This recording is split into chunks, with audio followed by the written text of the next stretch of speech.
اور اس شخص سے بڑھ کر بات کا اچھا کون ہو سکتا ہے جو اللہ کی طرف بلائے اور عمل نیک کرے اور کہے کہ میں مسلمان ہوں؟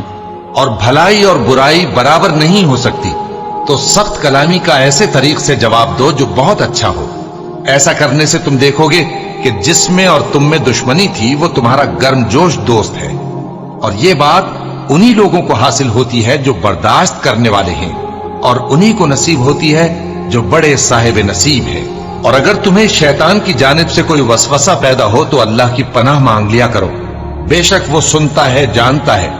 اور رات اور دن اور سورج اور چاند اس کی نشانیوں میں سے ہیں۔ تم لوگ نہ تو سورج کو سجدہ کرو اور نہ چاند کو، بلکہ اللہ ہی کو سجدہ کرو جس نے ان چیزوں کو پیدا کیا ہے، اگر تم کو اس کی عبادت منظور ہے۔ پھر اگر یہ لوگ سرکشی کریں تو اللہ بھی ان سے بے نیاز ہے، کیونکہ جو فرشتے تمہارے پروردگار کے پاس ہیں وہ رات دن اس کی تسبیح کرتے رہتے ہیں اور کبھی تھکتے ہی نہیں۔